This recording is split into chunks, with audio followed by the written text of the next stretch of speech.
कुठेही काही बदल करून काहीच होऊ शकत नाही, अशी आम्हाला समजा सरकारवरती आता काहीच भरोसा राहिलेला नाही. कोणत्याही सरकारवरती आम्हाला भरोसा राहिलेला नाही. कोणत्याही सरकारवरती भरोसा राहिलेला नाही. फॉरेस्ट ऑफिसला तरी त्यांना सांगितलं तरी ते यायला तयार नाही.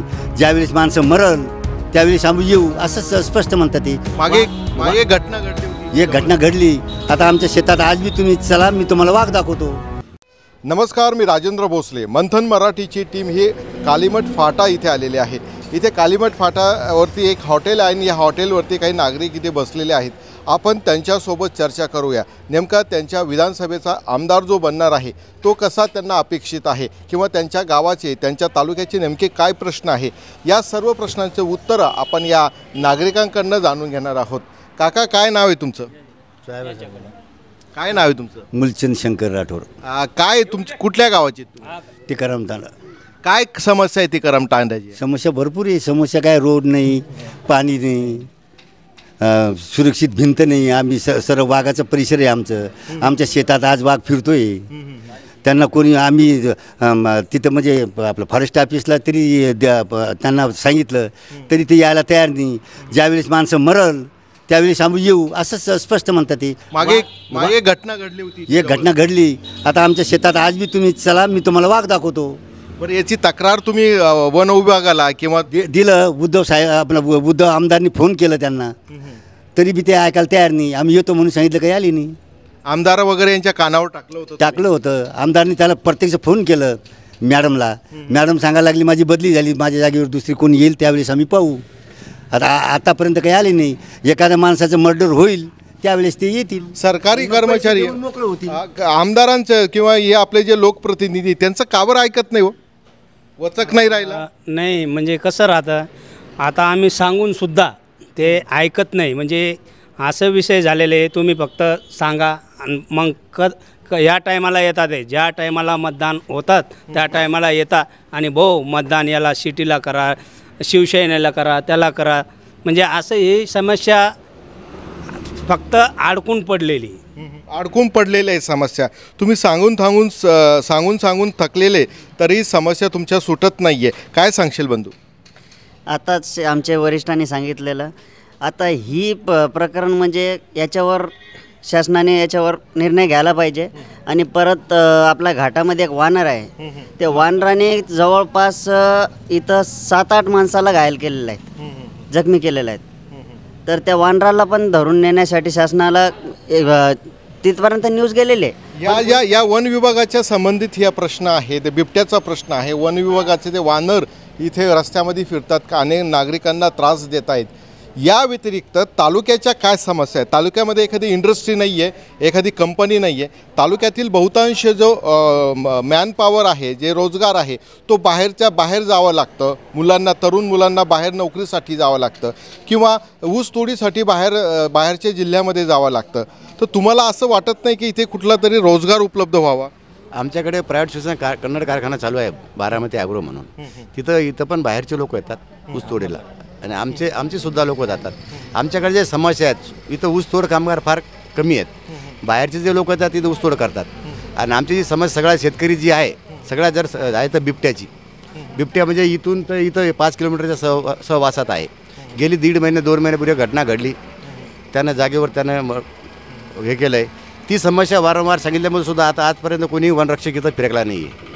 आम्ही जर काही स्वतः आमदार साहेबाला सांगितलं होतं, आमच्या गावात जेव्हा भेट दिली त्यांनी, की बाबा एवढी समस्या आहे तेवढी करा. ते म्हणे, जेव्हा त्यांनी सीओला फोन केला, सीओ केली, माझी बदली झाली सर आत्ताच, पाहू नंतर 3दा परत बिबट्या दिसला. आजपर्यंत कोणी नाही. आमच्या तिथं जायला जो रोड आहे तो रोड नाही आहे, प्यायच्या पाणी समस्या आहे, लाईटचं समस्या आहे. ह्या गोष्टी काही कोणी आणि काय आहे, या शासनाचे आमदार लोक त्याची वचक नाही राहिली अधिकाऱ्यावर. आमदारांची वचक नाही आहे अधिकाऱ्यांवरती. आमदारांनी वारंवार सांगून सुद्धा प्रश्न सुटत नाही. काय रोजगारांचे काय प्रश्न आहे बरं? आम्हाला रोजगाराशी काय घेणं देणं नाही. आम्ही शेतकरी माणसं आहो. जे पूर्वीपासून चालू आहे, मतदान करा आणि निवडून या, आणि जसं चालू आहे तसंच महाराष्ट्र चालवा. त्याप्रमाणे इथून पुढे पण चालेल अशी गॅरंटी आहे. शेतकऱ्याचा एकही पिकाला भाव नाही, शेतकरी मरायला आलेत, कोणाला काही चिंता नाही, काळजी नाही, काही नाही. आणि जसं चालू आहे तसंच चालू राहणार आहे. कुठेही काही बदल करून काहीच होऊ शकत नाही. अशी आम्हाला समजा सरकारवरती आता काहीच भरोसा राहिलेला नाही. कोणत्याही सरकारवरती आम्हाला भरोसा राहिलेला नाही. कोणत्याही सरकारवरती भरोसा राहिलेला नाही असं त्यांचं म्हणणं आहे. काका, आपल्याला अपेक्षा सोडून द्यावं लागेल, आशा सोडून द्यावं चालेल का? निकच का चालेल. मग आपलं मत देणं आपल्या हातात आहे. मग आपलं कर्तव्य आपण बजून आपण योग्य उमेदवार देऊ शकतो. योग्य उमेदवार देऊन काय करणार? शेवटी ते ज्याला मतदान केलं तो तिकडेच फरार होतो. तो परत येतच नाही. तो निवडून गेला 5 वर्ष तोंड पाहत नाही. निवडून दिलेला उमेदवार पुन्हा तिकडेच फरार. आता जे विद्यमान आमदार आहेत त्यांनी केला का तुमच्या भागाचा विकास? त्यांनी फक्त काय केलेलं आहे, आपलं काही सभा मंडप बांधलेले आहे प्रत्येक ठिकाणी. रोडचं काम झालेलं नाही. प्रत्येक गावामध्ये रोडचं काम झालेलं नाही. पाण्याचा प्रश्न सुटलेला नाही. भरपूर प्रश्न आहे. आता सांगायला काय ते आता सांगून काय फायदा आहे? त्या अगोदर 2 पंचवार्षिक हर्षवर्धन जाधव हे आमदार राहिलेले आहेत. त्यांनी सोडवले का काही प्रश्न? त्यांनी त्याच्या वडिलांनी भरपूर प्रश्न सोडलेले. त्यांनी नाही सोडवले. त्यांनी नाही सोडवलं. बरं, आता अजून एक उमेदवार आहे संजना जाधव. या नुकत्याच त्यांनी शिवसेनेमध्ये प्रवेश केला आहे. त्या सोडतील असं वाटतंय तुम्हाला?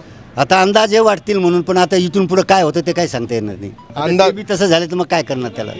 पण कोण वाटतं बरं, कोण आहे? आपण सर्वांचा विषय घेतलाय. कोण वाटतं तुमच्या मनामध्ये, कोण आहे की ते प्रश्न सोडवल असं?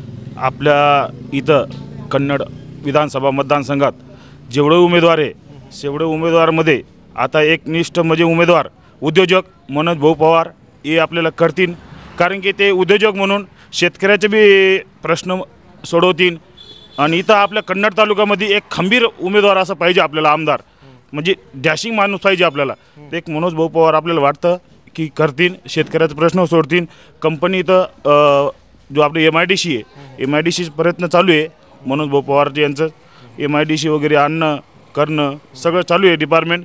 जे आता आमचे मामाने बोलले की आमदार साहेबांनी फोन लावलं तर शिवसाहेबांनी आमचे रिटायर झाले म्हणून, म्हणजे ड्युटी चेंज झाले म्हणून दुसऱ्याला लावायचं ना फोन.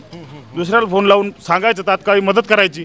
ते नाही, मग त्याने ड्युटी चेंज झाली म्हणून दुसरे नाही का त्या ठिकाणी, दुसरे नाही का त्या टाईप म्हणजे शेतकऱ्याचा कोणतं प्रॉब्लेम सॉल्व करण्यासाठी तसा समक्ष आमदार आपल्याला सक्षम आमदार नाहीये. शेतकऱ्यांचा प्रॉब्लेम सॉल्व्ह करण्यासारखा असा सक्षम आमदार आतापर्यंत लाभलेला नाही असं म्हणणं आहे. काय सांगशाल काका, तुम्हाला काय वाटतं? आम्हाला पाहिजे लाईनीची प्रश्न. लाईनचा प्रश्न असा आहे, एक तर दिवसात द्यावा, नाही तर रात्री बंद करावा. दिवसात लाईन पाहिजे ना आम्हाला. दिवसा लाईट पाहिजे. तुमचा जो भाग आहे हा बिबटा आणि वन विभागाच्या जवळ असल्या कारणाने लाईटची मोठी समस्या आहे. वन्य प्राणी इथे माणसांवरती हल्ला करतात. आपण या कालीमठ परिसरातील हा जो कालीमठ फाटा आहे इथे उभं आहे आणि ह्या फाट्यावरती हे वेगवेगळ्या गावातील हे नागरिक इथे बसलेले आहेत. त्यांच्या भावना आपण जाणून घेतला. त्यांना आमदार कसा हवा आहे, त्यांचे प्रश्न सॉल्व्ह झाले का, गेल्या 10 वर्षामध्ये त्यांच्या प्रश्नाला कुठेही आवाज मिळाला नाही किंवा वाचा फुटलेली नाही, असंच यांचं एकंदर म्हणणं आहे. मी राजेंद्र भोसले, कॅमेरामन संदीप शिंदेसह मंथन मराठीसाठी कालीमठ फाटा.